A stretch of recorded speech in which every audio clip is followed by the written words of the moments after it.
परम पुरुष गुरुदेव जी, शाश्वत शांति निधान,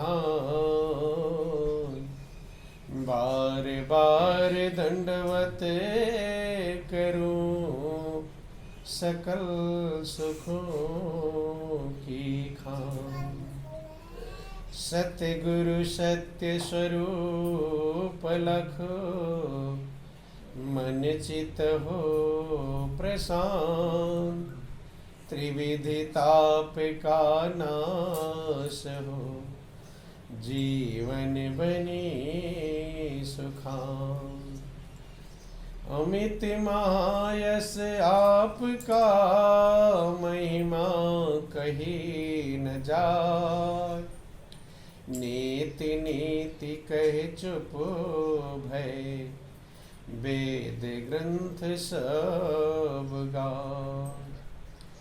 महाभयानक अरु कठिन, भव सागर गंभीर, नाम जहाज बिठाए कर, मेटे जन की पीर। मेरा मुझ में कुछ नहीं, जो कुछ है सो तो तेरा तुझको सौंपते, क्या लागे है। बोलिए प्रेम से गुरुदेव महाराज की, श्री सच्चिदानंद भगवान की। बहुत ही सौभाग्य का समय है कि उस महाप्रभु की असीम दया दृष्टि से हम सभी लोगों को ये सत्संग का परम पावन अवसर मिला है, जहाँ अपने इस अनमोल जीवन के बारे में, जिसका एक एक पल निरंतर बीत रहा है, चाहे हमें होश हो चाहे ना होश। बंधु, हम सभी लोगों की यात्रा एक ही दिशा में चल रही है, सब लोग एक ही दिशा में जा रहे हैं, और वो है मृत्यु की दिशा। कौन सी दिशा? लेकिन ध्यान रहता नहीं, हम किधर जा रहे हैं इस बात का ध्यान नहीं रहता। जब से हम जन्म लेते हैं हमारी यात्रा चालू हो जाती है, और धीरे धीरे धीरे धीरे हम मृत्यु की तरफ आगे बढ़ते रहते हैं, लेकिन ये होश होता नहीं। ये बात अलग है कि किसी के मौत का गड्ढा 4 कदम पर है और किसी का 10 कदम पर है, लेकिन सब लोग उधर ही बढ़ते जा रहे हैं। तो ऐसे ही क्षण भंगुर जीवन है, लेकिन ये सृष्टि का सिरताज भी है, सृष्टि का सिरमौर भी है। ऐसे जीवन के बारे में जब कभी समझने का मौका मिले, विचार करने का मौका मिले, मनन करने का मौका मिले, तो बंधु परमात्मा की बहुत बड़ी कृपा समझनी चाहिए, बहुत बड़ी दया समझनी चाहिए। बोल वृंदावन बिहारी लाल की जय, उमापति महादेव की। जब भी कभी आपको सत्संग मिले तो समझना चाहिए कि मेरे ऊपर प्रभु की बहुत बड़ी कृपा है। देखो, विभीषण को संत मिले थे हनुमान जी। आप लोग रामायण पढ़ते हैं, यद्यप हनुमान जी की पूजा जरूर करते रहते हैं, लेकिन ये नहीं समझ पाते हनुमान जी क्या है। हनुमान जी एक संत है। क्या है? संत। उसी रामायण में लिखा है, पर चूंकि रामायण पढ़ने वाले लोग जल्दी पूरा करना है, 24 घंटे में पूरा अखंड रामायण का पाठ करना है। 2 लाइन पढ़ ले और समझ ले तो कल्याण हो जाएगा, और पूरा रामायण याद रख लो, अगर पढ़ समझ नहीं पाएंगे तो कल्याण नहीं। जब हनुमान जी माँ सीता का पता लगाते लगाते विभीषण के पास पहुंचते हैं, तो विभीषण धन्य हो गए, कृतार्थ हो गए। जो कितना मगन होते हैं कि अब भरोस मोहि भा हनुमंता, ओ बिनु हरि कृपा मिले नहीं संता। ये हनुमान, अब मुझे भरोसा हो, विश्वास हो गया कि मेरे ऊपर प्रभु की बहुत बड़ी कृपा बरस रही है। क्यों?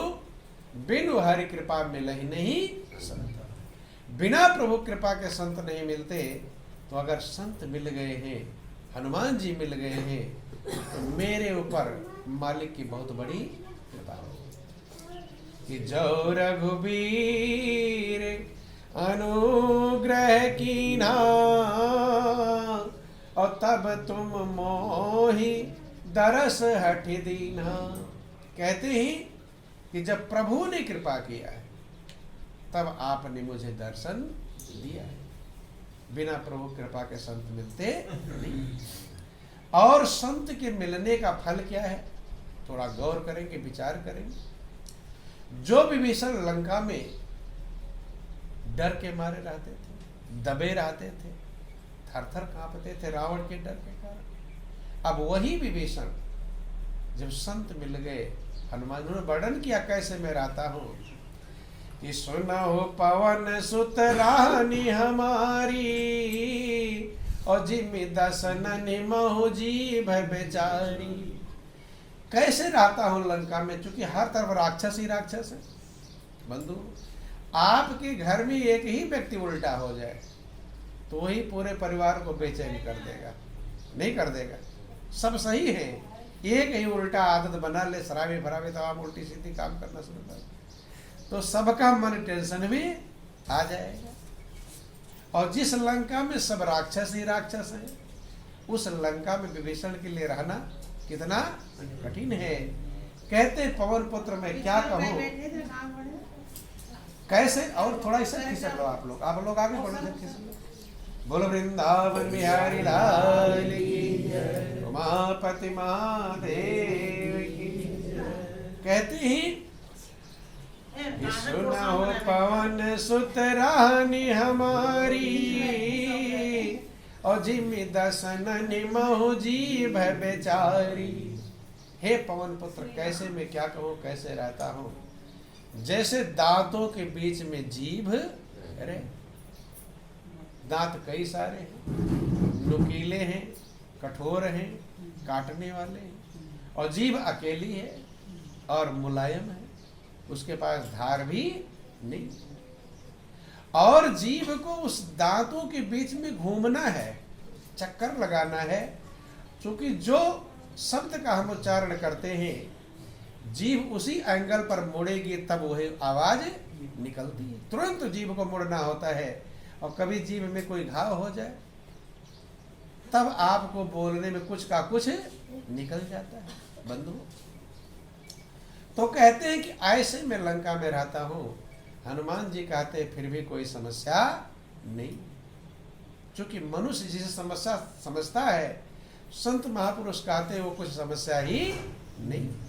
हनुमान जी कहते हैं फिर भी कोई समस्या नहीं। कैसे? कि भले दांत नुकीले हैं, कठोर हैं, ढेर सारे हैं, कई हैं, और जीभ अकेली कितनी है? बोलिए प्रेम से गुरुदेव महाराज की। दांत कई हैं, नुकीले हैं, कठोर हैं, और जीभ अकेली है, लेकिन सबके पास पावर मौजूद है, शक्ति मौजूद है। जितने लोग बैठे हैं सबके पास पावर है। महापुरुष कहते हैं मौजूद हैं खूबियां हर बसर में, सबके अंदर खूबियां मौजूद है। कोई ऐसा नहीं है जिसके अंदर खूबी मौजूद ना हो। अब अंतर क्या है कि हम अपने खूबी को कहाँ प्रयोग कर रहे हैं, कहाँ लगा रहे हैं। खूबी तो है, लगाएंगे कहाँ, बस वही कीमत। जैसे कोई अपनी खूबी को शराब की बोतलों में लगा रहा है, तो शराबी के पास क्या योग्यता होती कि नहीं होती? योग्य होता है। हम तो देखते शराबी बहुत ज्यादा योग्य होता है। आपके पास पैसा नहीं रहेगा तो चाय नहीं पी पाओगे, लेकिन शराबी पैसा नहीं रहेगा तो शराब पीने में उसे कोई दिक्कत ढूंढ लेगा, कोई ना कोई उपाय ढूंढ लेता है। तो योग्य है कि नहीं? योग्य सबके अंदर। इसलिए महापुरुष कहते हैं मौजूद है खूबियां हर बसर, सबके अंदर खूबियां मौजूद है, लेकिन उसी खूबी को कोई अच्छी दिशा में लगा रहा है, कोई उल्टी दिशा में, कोई शराब की बोतल में, कोई जुए में, कोई मान बड़प्पन में, कोई ईर्ष्या द्वेष में, कोई निंदा चुगली में, कोई किसी की बुराई नुकसान करने में। बंधु, कोई बिरला भाग्यशाली होता है जो अपनी खूबी को सही दिशा में लगाता है और वही आनंद मग्न हो पाता है, वही शांति पाता है, उसी का जीवन धन्य हो पाता है। बंधु, तो कहते हैं कि जीव भले कमजोर है, मुलायम है, जीव के पास भी शक्ति है, और जीव अगर अपनी शक्ति का इस्तेमाल कर ले तो सारे दांतों को तोड़वा कर जमीन पर गिरवा सकती है। क्यों? उल्टा सीधा शराब पी के गाली बगेगा किसी को, बंद नहीं होगा और मारेगा तो सारा दांत तोड़ कर जमीन पर गिर जाएगा। तो संत महापुरुष इशारा करते हैं। क्या करते हैं? इशारा। हनुमान जी ने इशारा कर दिया और आप लोग कहानियां सब जानते हैं कि जो जीव था विभीषण, वो सीधा लंका की गद्दी पर जाकर बैठ गए, और जो दांत थे रावण, कुंभकर्ण, मेघनाथ, ऐरावण, अक्षय कुमार, कितने सारे थे, सब टूटकर जमीन पर गिर गए।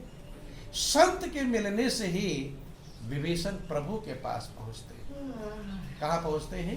प्रभु के, भगवान के पास पहुंचते हैं, और तब विभीषण का जीवन धन्य हो जाता है। बंधु, इसीलिए विभीषण को संत भगवान राम ने कहा। क्या कहा? संत। ध्यान देना,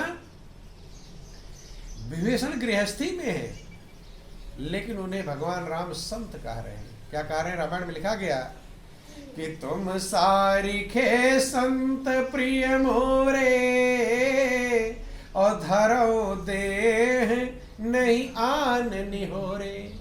कि हे विभीषण, तुम जैसे संत ही मुझे प्रिय है, मैं दूसरे किसी काम के लिए शरीर धारण नहीं करता। बंधु, अब विभीषण को संत क्यों कहा?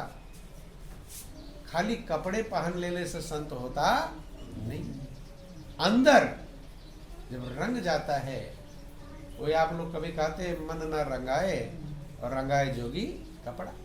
बंधुओं, जब अंदर मन रंग जाए, क्या रंग जाए? मन रंग जाए। किसके रंग में? मालिक के रंग में, प्रभु के रंग में। जिसके मन से संसार हट जाए और परमात्मा बस जाए, उसे क्या कहकर पुकारा गया? संत। विभीषण के लिए कितनी बड़ी समस्या थी। पूरे परिवार, कुल, खानदान सबको छोड़कर विभीषण प्रभु की शरण में गए थे। प्रभु जब जिसके मन में बस जाए, वो लंका में राक्षसों के बीच में रह रहे हैं, लेकिन प्रभु की भक्ति का चिन्ह उनके घर पर मौजूद है। राम आयुध अंकित गृह शोभा बरन न जाए, नौ तुलस का वृंदता देख हर्ष कपिराए। राक्षसों के बीच में रहना और प्रभु की भक्ति करना।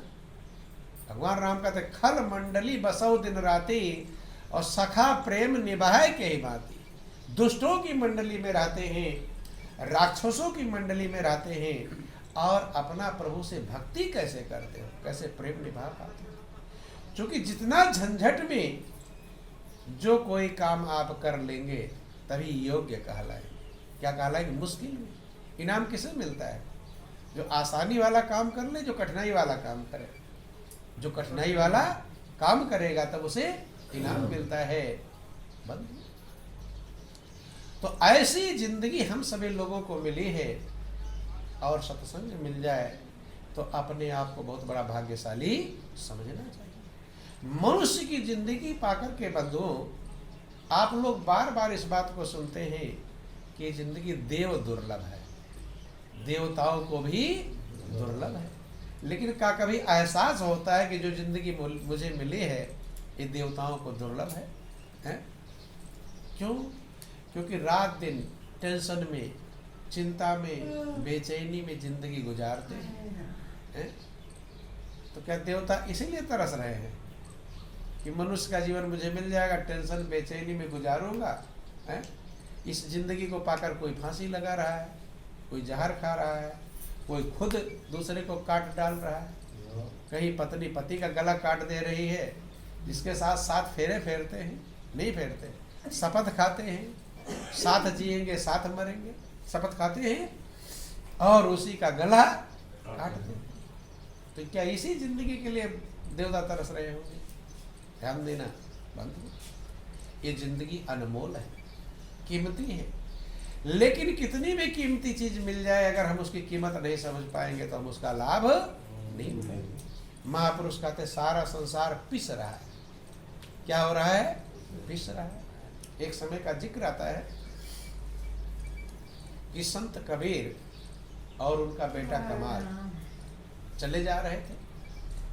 जब चले जा रहे थे तो रास्ते में एक स्त्री गेहूं की पिसाई कर रही थी। पहले हाथ की चक्की से पिसा करते थे, मशीनें तो भाई है, तो पीस रही थी रास्ते में। तो कबीरदास खड़े हो गए तो बेटा कमाल भी खड़ा हो गया। देख रहे हैं कि गेहूं डाल रही है और आटा बनकर निकल रहा है। कबीर बड़े गौर से देख रहे हैं। जब गौर से देखा तो आंखों में आंसू की धार आ गई। तो बेटे ने पूछा, पिताजी रोना क्या आ गया, किस बात पर? कहते बेटा देख नहीं रहा क्या हो रहा है? चूंकि देखने का नजरिया सबका अलग अलग होता है। कबीर कहते हैं कि बेटा देख नहीं रहा क्या हो रहा है। कमाल पूछता है क्या हो रहा है? ये तो जनरल नियम है, गेहूं डाल रही है और आटा बनकर निकल रहा है। कि बेटा इतना ही नहीं हो रहा, सारा संसार ही पिस रहा है। क्या पिस रहा है? सारा संसार ही पिस रहा है। कि चलती चाकी देख कर और दिया कबीरा रोए, और दो पाटन के बीच में साबुत बचान को। कहते कि जैसे गेहूं पिस रहा है, ऐसे दुनिया के लोग भी पिस ही रहे। पिसने का मतलब क्या? बेचैन, अशांति, टेंशन, चिंता। बंधु, जैसे चक्की में दो पार्ट होते हैं, ऐसे आपके जीवन के भी दो पार्ट हैं, सुख और दुख। कभी थोड़ा सुख मिल जाता है, खुश हो जाते हैं, और कभी दुख मिल जाता है, बेचैन हो जाते हैं। और ज्यादा क्या मिलता है, सुख मिलता है कि दुख है? बिहारी लाल की।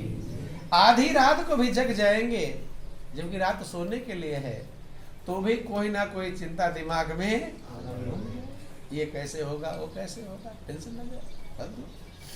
हिसाब अगर अपना लगाना तो कोई बिरला भाग्यशाली होगा जिसके हिसाब में खुशी ज्यादा समय चलती है। खुशी की रील हरदम आपके अंदर रील चलती है, खुशी की रील और बेचैनी की रील। जो कोई भाग्यशाली होगा जिसके अंदर ज्यादा खुशी की रील चलती होगी, नहीं तो ज्यादातर लोगों के अंदर चिंता की, टेंशन की, बेचैनी की रील दिमाग में घूमती रहती। तो सुख दुख, हानि लाभ, ये भी दो पार्ट हैं। कभी हानि पर लाभ हो गया, खुश हो गए, कभी हानि हो गया, बेचैनी। पाप पुण्य, अच्छा बुरा, अंधकार प्रकाश, ज्ञान अज्ञान, दिन रात। बंधु, ये दो पार्ट हैं। इसके बीच में सारे संसार के लोग पिस रहे हैं। आग लग जाकर कबीर बैठकर रोने लगे। बेटा कहता है कि पिताजी एकाएक जल्दी तुरंत कोई निर्णय कर लेना नहीं। महापुरुष भी समझाते हैं, किसी काम को निर्णय करने से पहले कई बार सोचो। एकाएक निर्णय कर लेना उचित नहीं। तो कबीर तो अलग बैठ गए, लेकिन बेटा कमाल वही खड़ा था जहां वो पीस रहे। पीसते पीसते जब गेहूं पीस चुकी, तब उसने चक्की का पाट उठाया। क्या किया? उठाया। जब खड़ा किया तब कमाल ने देखा कि जो कील के पास कुछ दाने साबुत बचे, कील होती है ना, उसके पास कुछ दाने थे वो साबुत, वो पिसे नहीं। जाता कहता पिताजी अब रोना बंद कर दो, सब पिसे नहीं है, बचने का भी रास्ता है। पिठाड़ी चाकी देख कर और दिया कमाल ठठाए, जो कीली से लगा रहे बाल नबा का जा। तो बंधु, इस संसार में चक्की चल रही है, लेकिन उसकी कील है परमात्मा। क्या है? परमात्मा। कितनी भी चक्की चली, लेकिन जो दाने कील के पास पहुंच गए, घूमते तो रहे लेकिन पिसे, क्योंकि उसके पास खाली जगह होती है। ऐसे संसार रूपी चक्की में पिसने से तब बच पाएंगे आप, जब आप प्रभु रूपी कीली के पास पहुंच जाएंगे, परमात्मा रूपी कील के पास पहुंच जाएंगे। अब परमात्मा रूपी कील के पास पहुंचेंगे कैसे? क्या तरीका है भगवान तक पहुंचने का, भगवान के पास पहुंचने का? बंधु, अब भगवान के पास तभी पहुंचेंगे जब भगवान का पता हो। ध्यान देना, जैसे इतने लोग बैठे हैं, अब हम किसी के पास जाना चाहें तो उसका पता होगा तभी तो जा पाएंगे। देख लिए फिर भी नहीं जा पाएंगे जब तक उसका पता। और पता कहाँ से मिलेगा? जो आपको जानता होगा पूछेंगे, भाई वो कोने में जो बैठे थे उनके घर ले चलो, तो जो जानता होगा वही तो ले जाएगा। और हम खुद जाना, आप यहाँ से चले जाओ, तो हम आपके घर जाना चाहेंगे, जा पाएंगे नहीं, मिलने के बाद भी नहीं जा पाएंगे। बंधु, ऐसे ही महापुरुष कहते हैं, परमात्मा रूपी कील के पास हम पहुंचेंगे कैसे? बचेंगे तब जब उस कील के पास पहुंचेंगे। लेकिन भगवान के पास पहुंचने का तरीका क्या है? और भगवान के पास पहुंचने के लिए भगवान है कहाँ, इस बात का हमें पता होना चाहिए। देखो, ध्यान देना, पूजा पाठ हम जरूर करते हैं, जिंदगी बीत जाती है पूजा पाठ करते करते, लेकिन इस बात का पता नहीं चल पाता कि भगवान कहाँ और क्या है, किसे कहते हैं भगवान। बंधु, ध्यान देना, और जब तक पता नहीं होगा तो उसके पास पहुंचेंगे कैसे? रामायण में आप जिक्र आता है, आप थोड़ा गौर करना। जब रावण के अत्याचार से ये पृथ्वी त्राहिमाम करने लगी, तबाही मच गई पूरी, राक्षसों का आतंक फैल गया, कहीं पूजा पाठ यज्ञ हवन कुछ भी नहीं हो पा रहा है, सारे देवी देवता को उसने तबाह कर दिया। क्योंकि रावण के बस में सब देवी देवता थे। ध्यान समझना, यहाँ देवी देवता की पूजा करते करते जिंदगी बीत जाती है, एक भी देवता तुम्हारे बस में होता नहीं। कितना पूजा करो, जाकर चढ़ाओ, बस में हो जाते हैं। और रावण के बस में तो कभी सोचते हैं कैसे हुए? रामायण में लिखा गया कि कर जोरे सुरति सिप विनीता और भ्रिकुटी बिलोकत सकल सभीता। उसके सामने हाथ जोड़े खड़े हैं, जिसकी तरफ ऐसे नजर घुमा थर थर कांपते, पता नहीं कौन सा दंड दे देगा। बंधु, गौर करना, और एक अपने खुद को सोचो, एक पुजारी आप हो कि जिंदगी बीत गई, देवता बस में कौन गए, देवता ने आपका हाल चाल भी नहीं पूछते, भाई क्या हाल चाल। गौर करना, क्या टैक्टिस उसके पास थी, कौन सा थ्योरी उसके पास, क्या व्यवस्था, क्या ज्ञान उसके पास था, ये गौर करने का प्रयास करना चाहिए। बंधु, तो जब उसके अत्याचार से पूरी पृथ्वी में त्राहिमाम, देवता भी बेचैन हो, तब सब देवताओं ने मीटिंग किया। क्या किया? मीटिंग, कि अब इस कैसे बचा जाए रावण के अत्याचार से। इनको जगह तो ज्यादा नींद आ रही है। बोलो वृंदावन बिहारी लाल। थोड़ा दीवार को हट जाओ, दीवार को छोड़ो, उसी में नींद है। बोलो वृंदावन बिहारी लाल की। ध्यान देना बंधुओं, उमापति महादेव। निद्रा भी एक देवी है और उनकी ड्यूटी यहाँ रहती है, और ड्यूटी यही, जो कमजोर रहेगा बस उसी के ऊपर सवार होगी, जिसका ध्यान कम रहेगा उसी पर सवार हो, किसी न किसी पर सवार होंगे। और एकदम मजबूत रहोगे तो चोर किसके ऊपर, कहाँ चोरी करेगा? जो सोया रहेगा नहीं सोया। ध्यान देना। बोलो वृंदावन बिहारी लाल की जय। तो बंधु, सब देवताओं ने मीटिंग किया कि अब हम लोगों का सुरक्षा कौन करेगा। क्योंकि मनुष्य के पास जब सब उपाय फेल हो जाते हैं तब किधर जाता है? भगवान की तरफ। तब कहता है भगवान अब मेरा दुनिया में कोई, ये कब कहता है? जब सब तरफ से ठोकर खा लेता है। बेटा बहू भी ठोकर खा दी, ये भी ठोकर खा दी, अब कोई उसकी सुनता। बोलो वृंदावन बिहारी लाल की। कि संसार ने जब ठुकराया तब द्वार तेरे में आया। संसार ने जब ठुकराया तब द्वार तेरे में। बोलो सुनो।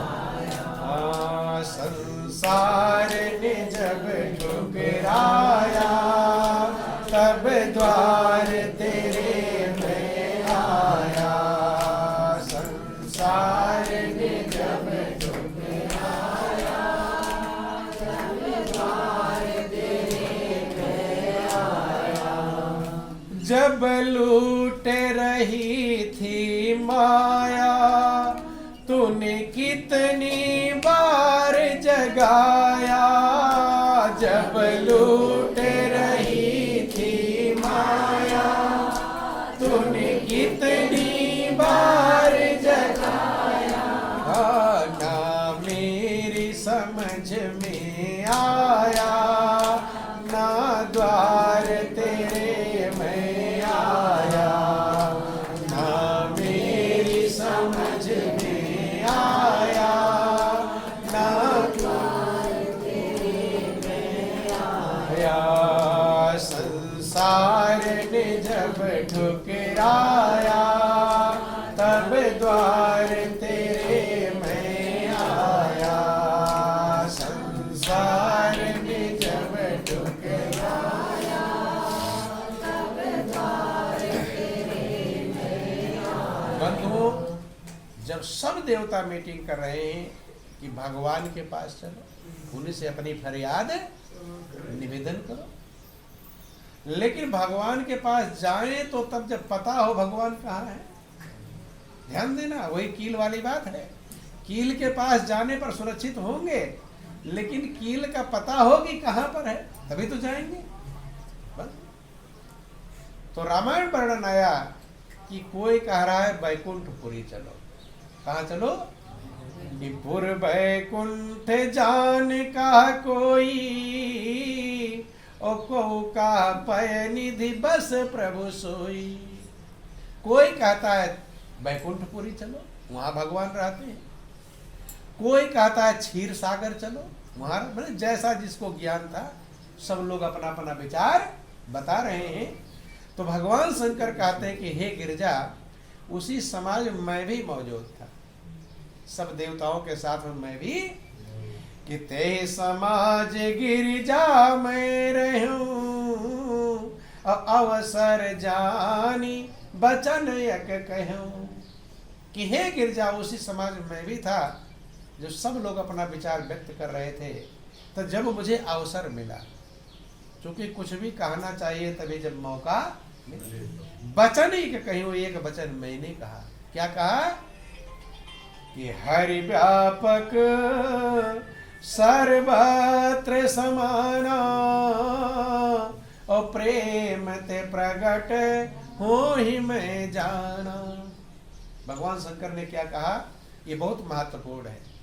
क्योंकि भगवान शंकर की हम पूजा जरूर करते, लेकिन उनकी बात अगर मान ले तो हमारा कल्याण हो जाएगा। पूजा करते हैं लेकिन उनकी बात मानते नहीं। जिसकी भी आप पूजा करते हो, अगर उसकी बात मान लोगे तो आपका कल्याण हो जाएगा। और खाली पूजा करते रहोगे, बात नहीं मानोगे तो कल्याण होने वाला नहीं।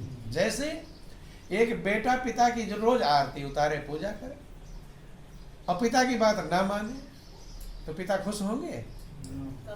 पिता पूजा से नहीं, बात मानने से। जैसे पिता ने कहा बेटा एक गिलास पानी ले आना, कि नहीं पिताजी मैं तो आरती ही उतारूंगा, तो पिता खुश होने वाले नहीं। ऐसे भगवान तब आपसे खुश होंगे जब आप भगवान की बात मानेंगे। भगवान राम ने भी कहा रामायण में कि सोई सेवक प्रियतम मम सोई, और मम अनुशासन माने जोई। वही मेरा सेवक है और वही मेरा प्रियतम है, सबसे ज्यादा प्रिय है। कौन? वही मेरा भक्त है। ऐसे भगवान के भक्त सब कहलाते हैं, लेकिन भगवान कहते सब नहीं। कौन मेरा भक्त है? मम अनुशासन माने जोई, जो मेरी आज्ञा माने। क्या माने? बात माने, आज्ञा माने। और आपके लिए भी वही प्रिय है जो आपकी बात मानता है। घर का ही हो, आपकी बात ना माने, उल्टा चले, तो प्रिय रहेगा? वो प्रिय रहने वाला ये फार्मूला आत्मा सो परमात्मा, जो आत्मा के अंदर वही परमात्मा के अंदर है। तो भगवान शंकर कब खुश होंगे? जब आप भगवान शंकर की बात मान लें। तो भगवान शंकर क्या कह रहे हैं? भगवान कहाँ है ये समझा रहे हैं। भगवान शंकर समझा रहे भगवान कहाँ है। वे कहते हैं कि हरि व्यापक सर्वत्र समाना। भगवान सब जगह समान रूप से व्यापक। ऐसा नहीं कि यहाँ भगवान ज्यादा हैं और यहाँ भगवान कम। हर जगह बराबर है, न कहीं कम न कहीं ज्यादा। अगर इस बात को जो समझ जाएगा, मान जाएगा, उसे भगवान की पूजा के लिए कहीं आने जाने की जरूरत नहीं। हर जगह भगवान है, तो जहां है वही पूजा कर लेगा। कब? जब भगवान शंकर की इस बात को मान। ध्यान देना, अलग जाने की जरूरत नहीं। भगवान की पूजा करना है और भगवान हर जगह पर हैं। जहां आप हैं वही पूजा हो जाएगी। बोल वृंदावन बिहारी लाल की। जो भगवान शंकर की बात मान लेंगे उनकी, जो नहीं मानेंगे अपनी मर्जी कोटा पूरी करते हैं।